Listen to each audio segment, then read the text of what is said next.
Benim Yolum Akademi platformuna hoş geldiniz. Bugün konuşacağımız konu bugünlerde bizi çok korkutan, çok üzen ve korkumuzla nasıl başa çıkacağımızı bilemediğimiz bir konu. Koronavirüsün stresiyle nasıl başa çıkabiliriz, korkularımızı nasıl yenebiliriz? Yanımda Yogesh var. Yogesh hayatımda tanıdığım en spiritüel insan.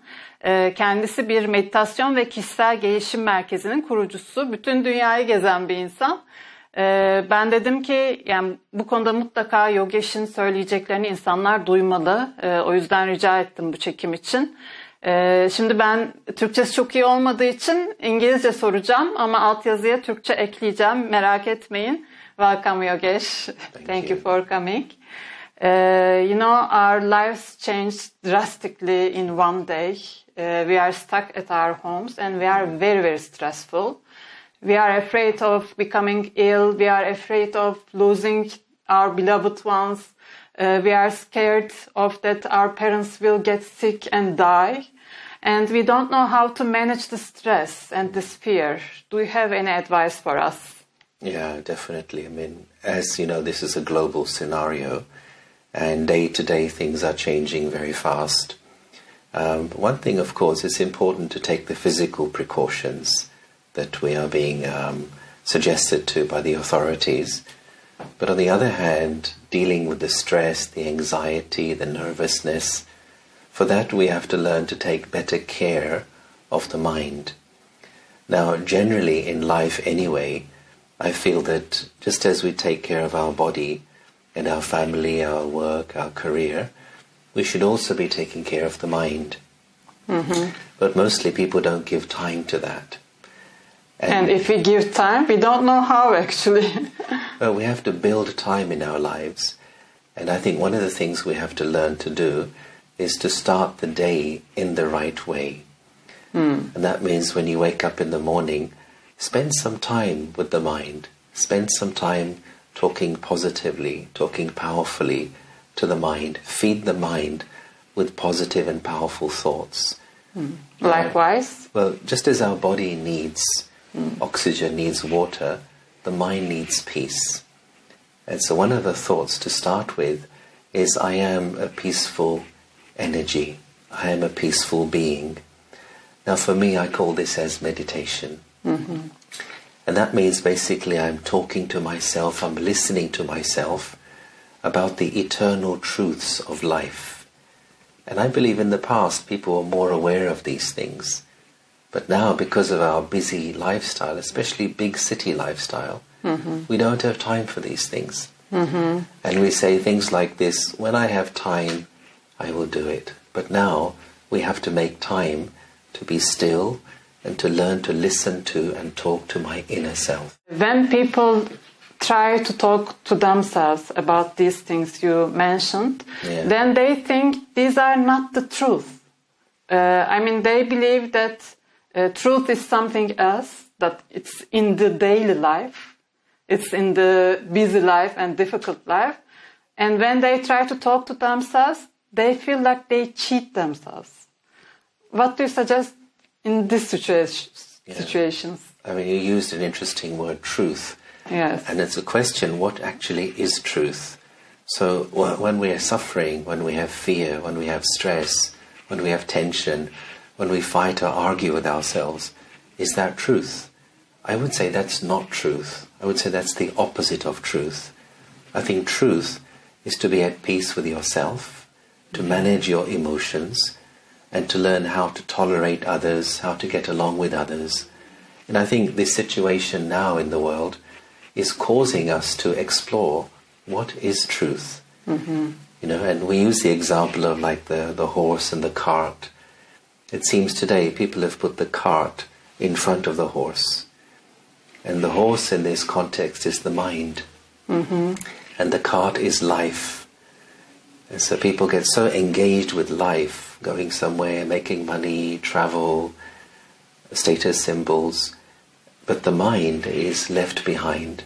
Mm-hmm. And when the mind is not given proper attention, it becomes weak. Mm-hmm. And when we're weak, we absorb stress, we can't control the emotions. Mm-hmm. So I see this time also as a kind of wake-up call for humanity. It's time to bring mind care or soul care to the top of our priority list. When people will talk about truth now, they will talk about the numbers, numbers about sick people, numbers about dying people. So what should we do? I mean, we shouldn't ignore the situation in the world, but what should we tell to our mind? I mean, beside the facts about the numbers and the environment. Well, there are simple meditations or reflections one can do, and one of them is just to be aware of an analogy which I call as the star of peace. So in that particular analogy, it's like you visualize the self as this star of peaceful energy in the forehead.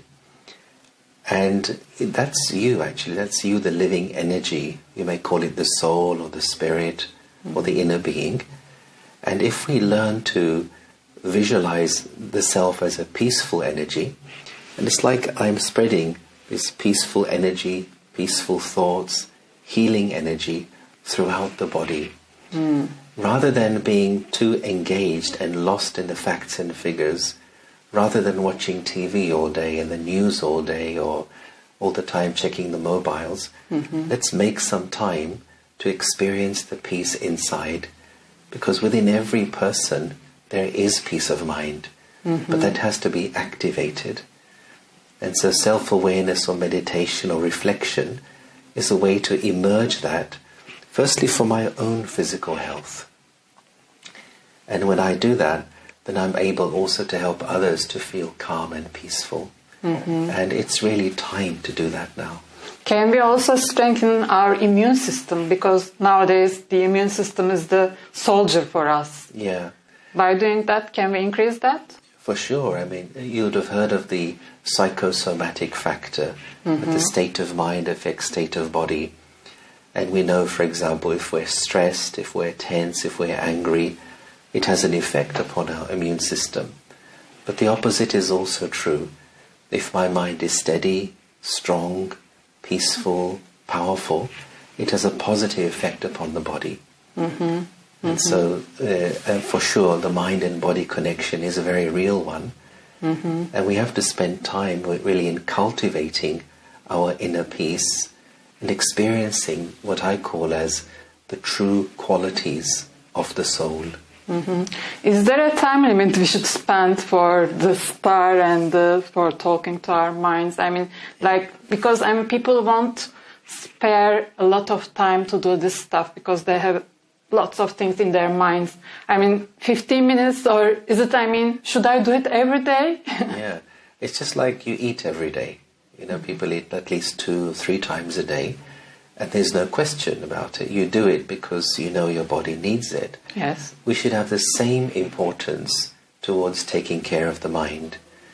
Now, if it's new for people, then they can start with baby steps. Means it may be 3 minutes, it may be 4 minutes. But do it regularly every day, and gradually you'll find the concentration is increasing, and you can do 5 minutes, 10 minutes. And let me share one idea that I think is very useful for people, and we call it as traffic control for the mind.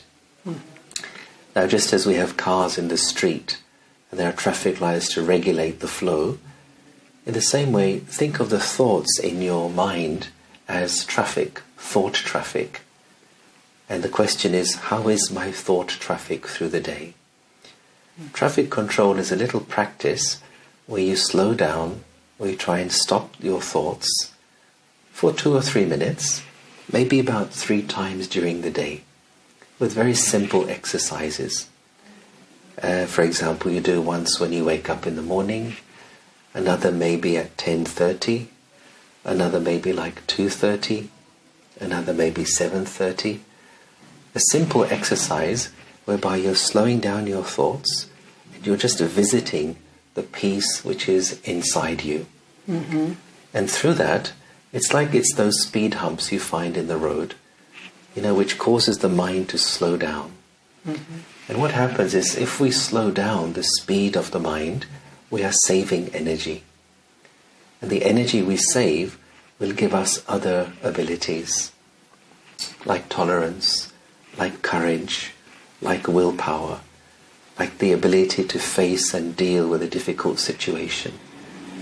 You know, the mind has this power, but mostly we waste it due to unnecessary thoughts and too many emotions.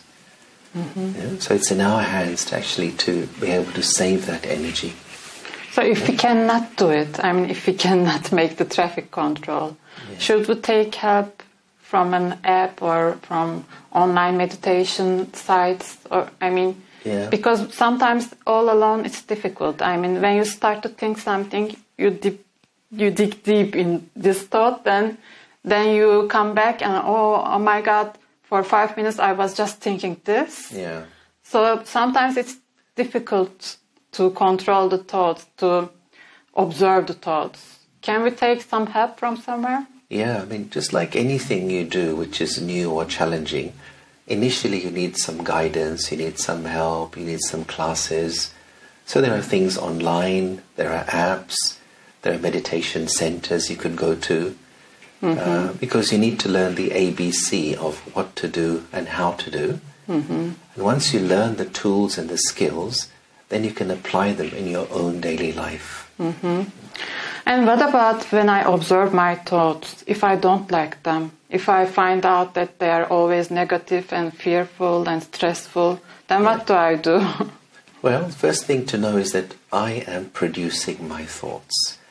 It's not the thoughts that are coming from somewhere else. So if I can't control my thoughts, which is normal for most people today, it's coming from my past experiences. But the thing is not to get involved with those thoughts, not to fight those thoughts, but instead with a conscious mind to create powerful thoughts, peaceful thoughts, meaningful thoughts. And the more I focus on those and experience those, the less will be the voice of those waste thoughts or unnecessary thoughts. You know, it's rather like if you want to get rid of darkness, you don't shout at the darkness, but you switch on the light. In the same way, when we have negative thoughts, fearful thoughts, let me not fight with them, because it's very tiring. But switch on the light means bring positive, peaceful thoughts into my mind. And as we learn how to do meditation and concentrate, those become stronger and stronger.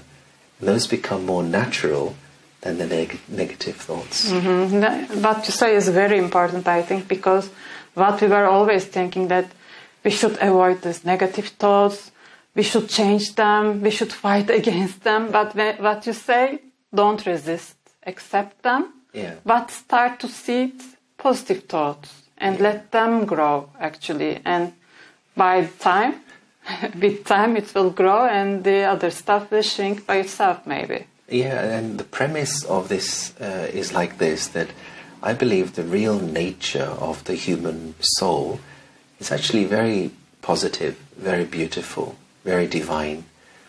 And even experiences like peace, like happiness, like love, you know, we search for them. Look for peace of mind, or I'm looking for happiness. We never say I'm looking for anger.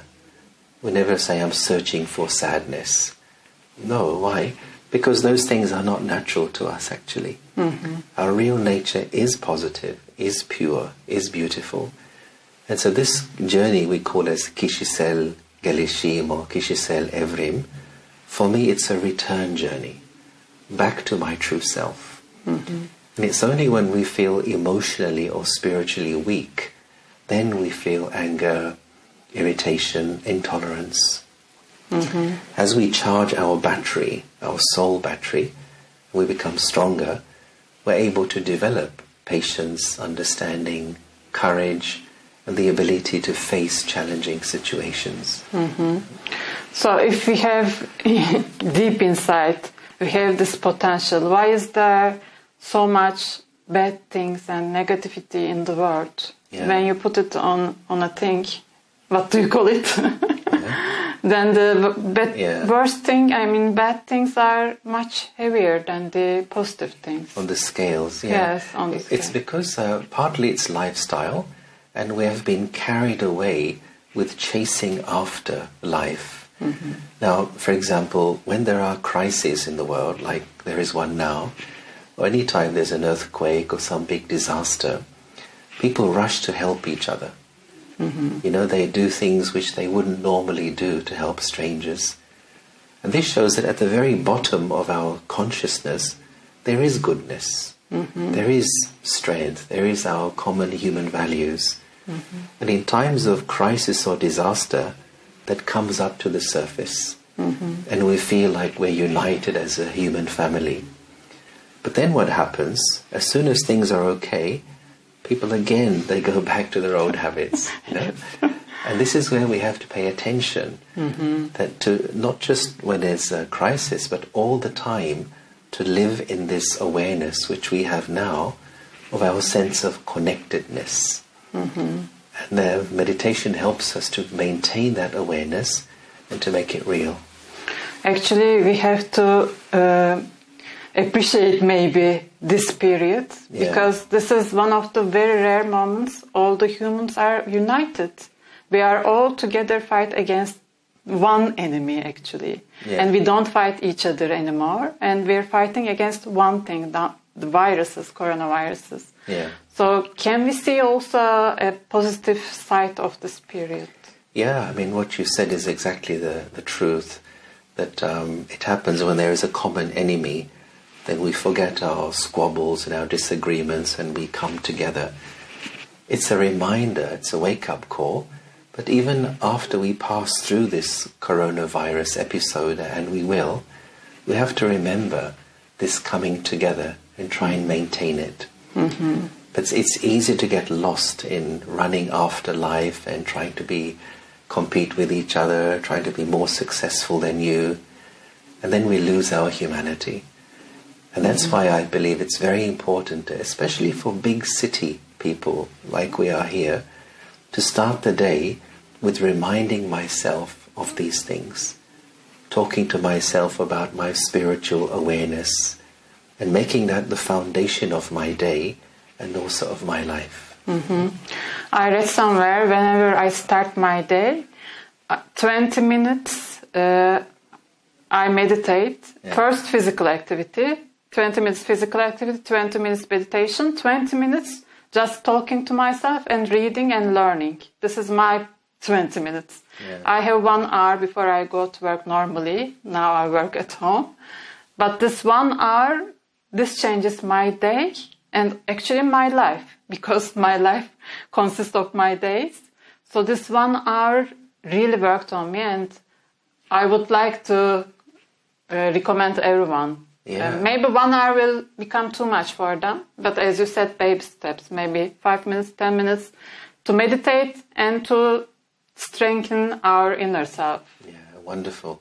You know, as you know, there is this saying in the world that if somebody is having a bad day, he or she may say, I must have got out of the wrong side of the bed. Yes, that is the Turkish word. You know, which means that the day must have started off badly, and that's affecting the rest of the day. But the opposite is true as well. If I start the day right, if I start the day properly, that's going to positively affect my day. So you take 1 hour, which is great. 1 hour is great. And if you don't have an hour, half an hour, 20 minutes. But one slogan I always like to use is, before you engage with life, first engage with yourself. You know, first visit the peace which is inside your consciousness with some meditation, some reflection. Be with yourself first, and then be with others, whether it's family or it's the news or the traffic or whatever you have to think about.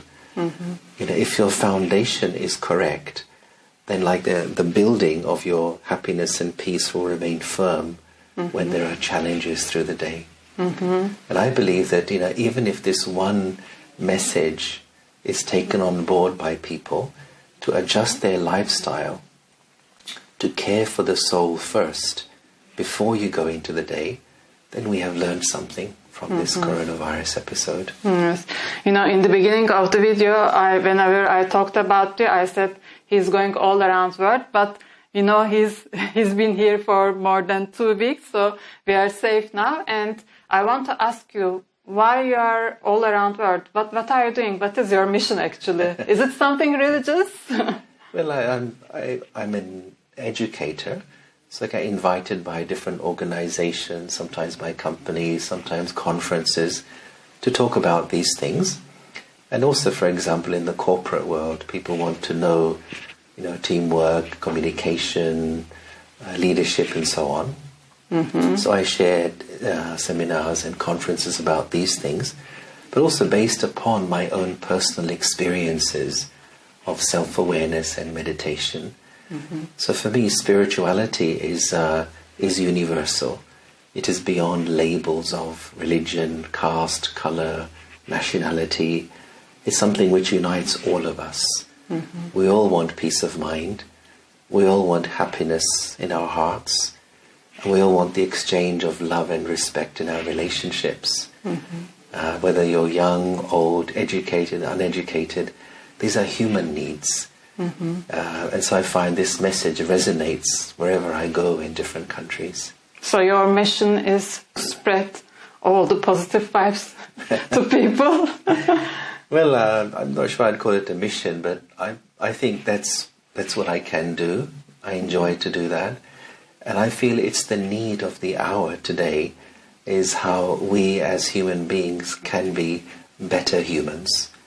Mm-hmm. And one of the analogies I share with people is look what we have done with technology today. Mm-hmm. We can go to the moon, we can communicate with somebody the other side of the world automatically, immediately, and we know that our phones are getting smarter all the time. So if phones and technology can become smarter, can we also have smart humans? We as people, can I become a smarter version of myself? In terms of smart, you mean more spiritually smart, or? Well, in terms of, can I be more tolerant? Mm-hmm. Can I have more patience? Can I have better control over my anger? Can I learn to forgive? Can I learn to love more? Mm-hmm. Can I be more understanding? Because these are the essential things which makes life and relationships positive and creates happiness. And I think this is the area that we have put on the back burner. But now it's time to bring it very much to the front. Mm-hmm. And this situation is telling us that, I think, that mm-hmm. look at your values, what's really important to you, how are you living? Mm-hmm. And so look inside and see what's really important to you as a person. Yeah, when we talk about this stuff, then people say to me, okay, whenever I'm good, I look around and I see bad people. Then I feel like, okay, whatever happens, it won't change by being good, because I'm only one, and there are so many people who are bad, so I can not change anything. Is this